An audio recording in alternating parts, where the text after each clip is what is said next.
Greeting everyone, this is Al Fadi, and I want to welcome you back to a continuation of this fascinating series. Today we are going to take a closer look now at the sources of Islam versus the sources of Christianity, which is something that normally is brought up.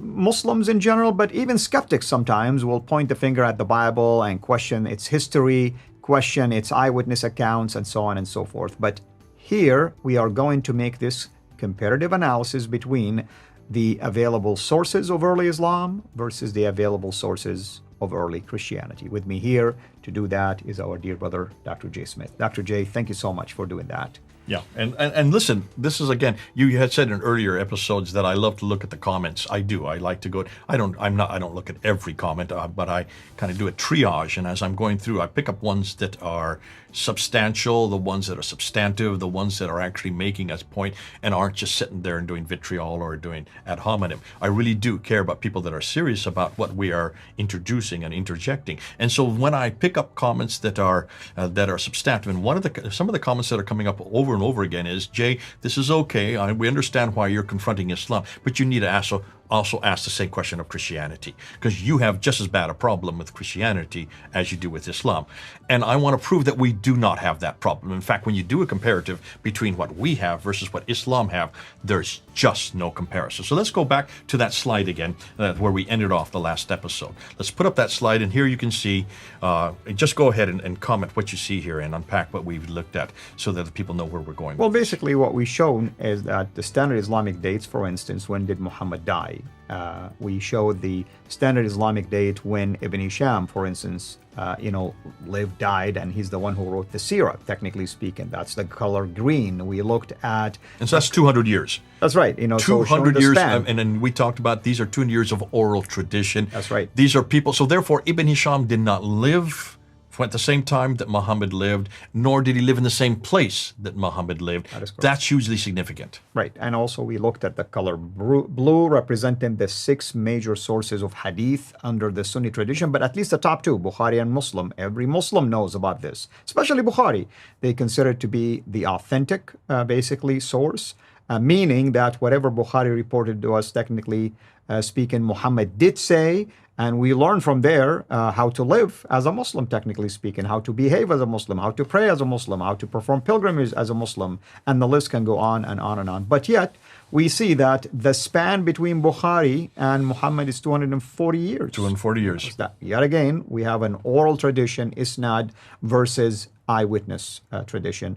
And then we started to look at major, basically, caliphate that emerged after the so-called the Rashidun, or the rightly guided ones, which is concluded at the end of the life of Ali.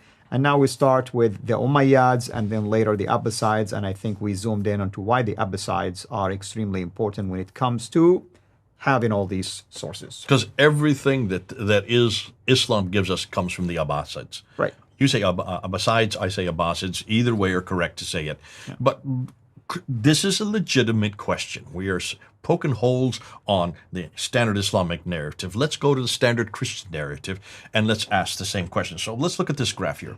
And it's moved to here. And here is what we will call the emergence of Christianity according to our traditions. Now, as I said in a previous episode, what are our traditions? Well, they are Matthew, Mark, Luke, and John, would be the Sirah, and also the Hadith. That would be the life of Jesus and also the sayings of Jesus. Black letter for the life, red letter part for the sayings of Jesus. So we're going to ask the question of both the Sirah and the Hadith of Jesus. We're going to also go to the Tafsir, which would be the letters of Paul, and as you say, Peter and others as well. But mainly Paul is the one where much of the tafsir. And what Paul did is he just took what Jesus said and did and applied it to Ephesus, to Philippi, to Corinth, to Rome, and to the other places.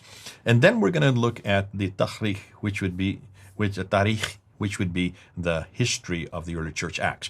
And what I'm going to do is I'm going to put them on a timeline. Now, I'm going to have to, certain Christians, I know there are some heresy hunters always out there, and they're going to jump on us because of the dates I'm going to give.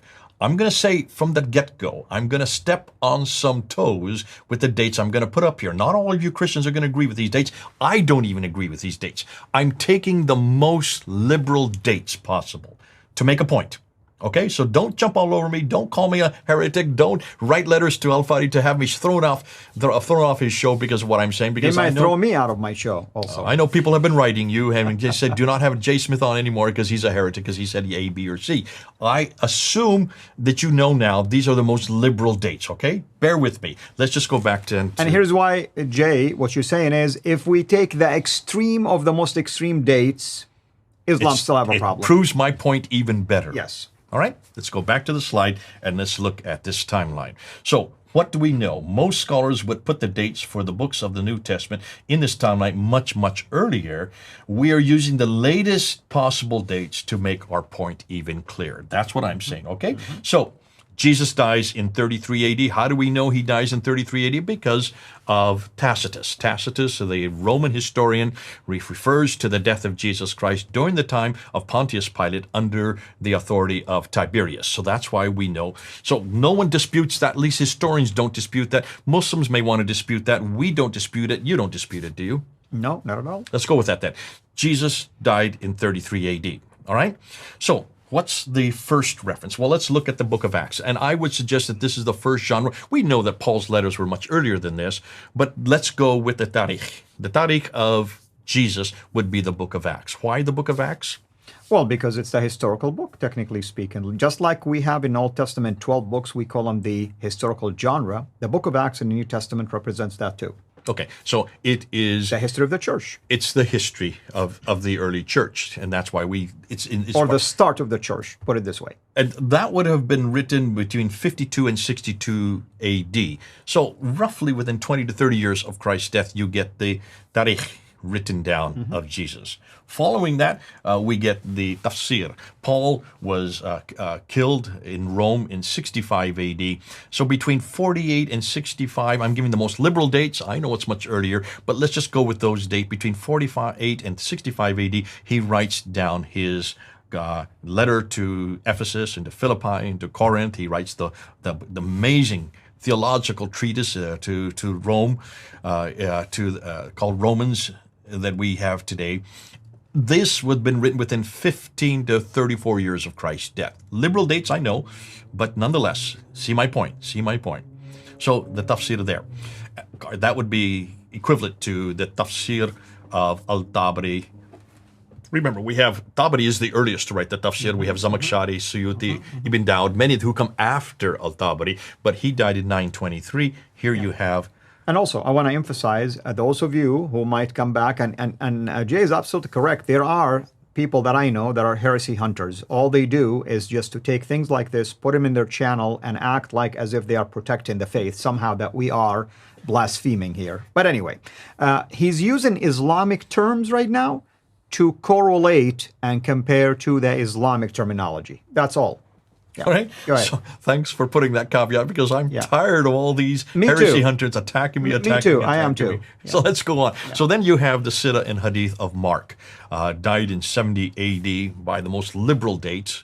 And so you have within 37 years, you have the Gospel of Mark written there, followed by the Gospels of Matthew and Luke. You can see here the Sirah and the Hadith of Matthew and Luke. 80 AD is the date. I'm going to put the most liberal date I can find. That's 47 years. And then the final one would be the Gospel of John.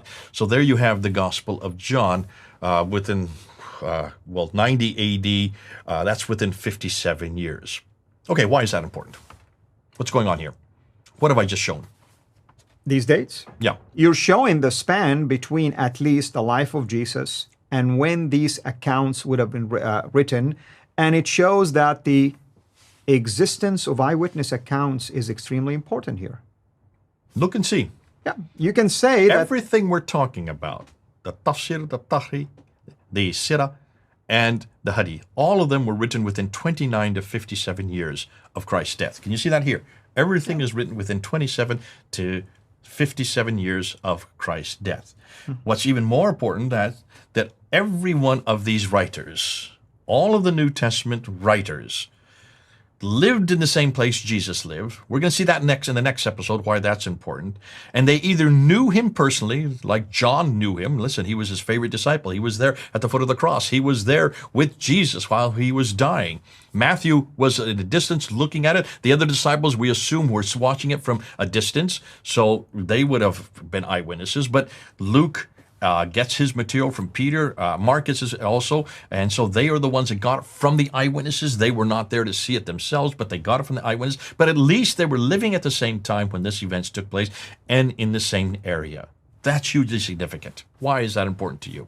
Well, I mean, for me now, as a follower of Jesus, of course, is extremely important because these are the things that open my eyes, by the way, to the fact that I have things I can stand on versus Islam does not have a foundation that you can stand on, meaning the claims about the dates, the claims about existence of certain events, the claims about the collection of certain sayings like the hadith and so on and so forth. I am teaching a course right now, by the way, comparing just the Bible to the Quran and using this kind of material, and the students are blown away by the solid foundation we have when it comes to the Bible versus the loose foundation. I want to just end with one slide real quickly, because Yeah. we need to get this in. Let's take a look at the slide. Comparing Christianity to Islam. When we were the earliest biographies saying for both faiths, well, take a look. Christianity were written within 15 to 60 years later, written by those from the same area, whereas Islam was written 200 to 300 years later, hundreds of miles too far north. Which would you guess is more authoritative? As a comparison, if we, as Christians, had to depend on the sources for Jesus that Islam needs for Muhammad, We will be attacked. we would not know anything about Jesus until the 3rd century. That's right. How could we defend him? How could we get out in public and say, this man actually lived in this place and did these things and said these things at that time? How could we do that? Absolutely. And I would say Muslims and others will have every right to attack us if that's the time span we're relying on. No one, when growing up, when I was growing up, no one ever said this about Islam to me. No one ever showed me these kind of dates. Everything we know about Muhammad, everything we know about the origins of Islam, everything we know about Islam itself or the Muslims or the Quran or even the city of Mecca come from 200 to 300 years later. Why was I not told that? Why were you not told that when you were growing up? Absolutely. Absolutely. I think everyone sees now the devastating problem when it comes to Islamic sources, dating, as opposed to what we just demonstrated to you in a simple fashion, using the most extreme of dates, by the way, for the biblical, or the Bible, I should say, and the biblical narrative, the New Testament in particular. And you can see now that Islam has a problem that even Houston cannot resolve. Until next time, have a blessed day.